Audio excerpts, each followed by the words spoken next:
भूतानां नभ आदीनां यद्यद्भव्या वरावरम तेषां परानुसंसर्गद यथा संख्यम गुणान विदु।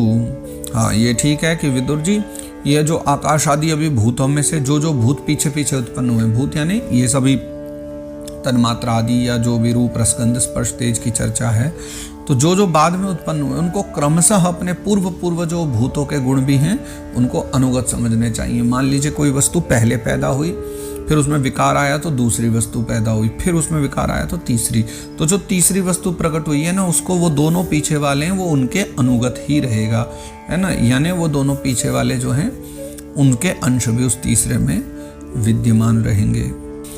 एते देवाः कला विष्णुः कालमायांश लिंगिनः नानात्वात् स्वक्रियानि प्रोचुः प्राञ्जलयो विभुम्। तो फिर ये महत्त्ववादी जो हैं, महत्त्ववादी के जो अभिमानी विकार विक्षेप और चेतनांश विशिष्ट जो देवगण हैं, ये सब के सब भगवान के ही अंश हैं, लेकिन पृथक पृथक रहने के कारण फिर वो जो है ना विश्व रचना रूप कार्य में सफल नहीं हुए, यानी विश्व की जैसी रचनाओं करना चाह रहे थे उन कुछ कार्यों में सफल नहीं हुए। तो प्रोचुः प्राञ्जलयो विभुम्, तो उन्होंने सबने हाथ जोड़े और भगवान से वो सब देवता प्रार्थना कर रहे हैं। देवा ऊचुः, देवता प्रार्थना करते हैं। नमाम ते देव पदारविंदम प्रपन्नतापोपशमात पत्रम यन्मूलके तायत योंजसोरु संसार दुखम बहिरुत्क्षिपन्ति। समस्त देवता कहते हैं कि भगवान नमाम ते देव पदारविंदम, हे देव, हे प्रभु, हम आपके चरणों में आपके चरण कमलों की वंदना करते हैं, आपके चरण कमलों में प्रणाम करते हैं, क्योंकि प्रपन्नतापोपशमात पत्रम, ये अपनी शरण में आए हुए की रक्षा कैसे करते हैं, जीवों का ताप दूर करने के लिए जो है आपके चरण कमल छत्र के समान है ना। छत्र जैसे रक्षा करता है वर्षा आदि से, ठीक वैसे ही ताप से भी रक्षा करता है, वैसे जीवों का ताप दूर करने के लिए आपके चरण कमल छत्र के समान है। और यन्मूलके तायत योंजसोरु संसार दुखम बहिरुत्क्षिपन्ति, अगर कोई आपके चरण कमलों का इनका आश्रय ले ले तो जो यतिजन जो है ना अनंत संसार दुख को बड़ी सुगमता से दूर फेंक देते हैं। यतिजन ही क्या, कोई भी हो, अगर आपके चरण कमलों का आश्रय मिल जाए बड़े से बड़ी समस्या को भी दूर फेंक देते हैं। धातर्यदस्मिन् भव ईश जीवास्तापत्रयेणोपहतान शर्म आत्मन लभन्ते भगवंस्तवांघ्रिं छायां सविद्यामत आश्रयेम। तो हे जगदीश्वर, हे जगतकर्ता प्रभु नारायण, ये जो संसार है ये सब तापत्रय से दुखी है। तापत्रयेणो पहतान शर्मा, ये सारा संसार तापत्रय से व्याकुल रहता है, इसलिए यहाँ किसी को कभी शांति मिलती नहीं। सब शांति की खोज में तो हैं, लेकिन यहाँ शांति जो है कभी किसी को मिलती नहीं। तो फिर क्या होता है कि हम आपके चरण हैं उनकी ज्ञानमयी जो छाया है उसका आश्रय लेते हैं। भगवान के चरण कमल रूपी जो ज्ञान है, भगवान के चरण कमल शरणागति है, उसकी हम शरण लेते हैं, जिससे हमको आश्रय मिले, थोड़ी सी छाया रूपी आश्रय मिल जाए। इस इच्छा से हम आपके चरण कमलों की शरण ग्रहण करते हैं।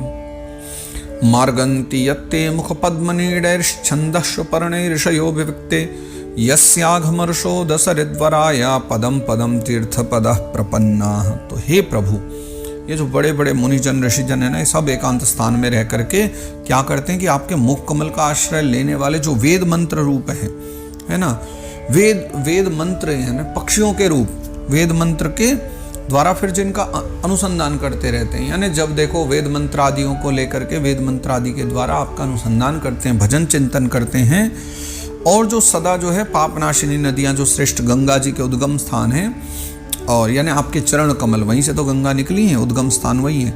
हम जो है आपके उन्हीं परम पावन पाद पद्मों का, यानी आपके चरण कमलों का आश्रय लेते हैं। हम आपके चरण कमलों में निवास करना चाहते हैं। यच्छ्रद्धया श्रुतवत्या च भक्त्या समृज्यमाने हृदये वधाय ज्ञानेन वैराग्यबलेन धीरा व्रजेम तत्तेंघ्रि सरोज पीठम। फिर हम आपके चरण कमलों की उस चौकी का आश्रय लेते हैं जो आश्रय है हमारे लिए, तो जैसे जो है ना भक्तजन श्रद्धा, श्रवण, कीर्तन, मनन, ये जो कर्म हैं भक्ति के, तो अपने उन भक्ति के सभी कर्मों से परिमार्जित करके अंतःकरण में धारण करते हैं। और क्या होता है कि फिर वैराग्य पुष्ट ज्ञान के द्वारा परम धीर हो जाते हैं। ऐसा ज्ञान प्रकट हो जाता है जो वैराग्य से मिला हुआ, तो वैराग्य से पुष्ट हुआ जो ज्ञान है वो सदा सर्वदा उत्तम माना गया है, उत्तम होता है। विश्वस्य जन्म स्थिति संयमार्थे कृतावतारस्य पदाम्बुजं ते व्रजेम सर्वे शरणं यदीश स्मृतं प्रयच्छत्यभयं स्वपुंसाम्।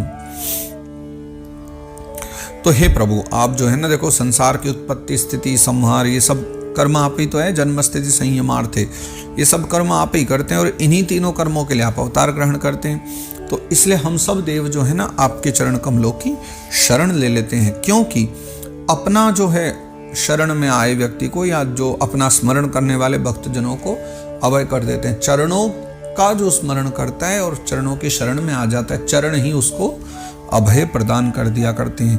तो व्रजेम सर्वम सर्वे शरणम यदीश, इसलिए हम सब आपकी जो है शरण में आ गए हैं।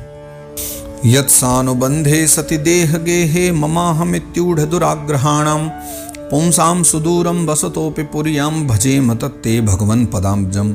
हाँ, ये बात भी समझने योग्य है कि जिन पुरुषों का, यानी जो भी मानव इस संसार में, उनका ध्यान देहगे में ही फंसा हुआ है, उनका देहगे में ही संबंध ज़्यादा, ईश्वर से कोई नाता नहीं है, और आसक्ति कारक जो बड़े बड़े तुच्छ पदार्थ हैं संसार के, उन तुच्छ पदार्थों में जो अहमता और ममता का दृढ़ भाव जिनका बना हुआ है, यानी दुराग्रह बना हुआ है, दृढ़ भावना से दुराग्रह बना रखा है कि ये मेरा है, ऐसा है, या मैं हूँ, या मेरा है, ये अहम भाव है या दुर्बुद्धि है, तो उनके शरीर में आप रहते हुए भी उनसे जो हैं बहुत दूर रहते हैं। यानी आपके चरण कमल हैं तो आप अंतर्यामी रूप से उनके भीतर ही, लेकिन फिर भी क्योंकि उनकी भावना बहुत आसक्ति वाली है, इसलिए आप उनसे अत्यंत दूर हैं।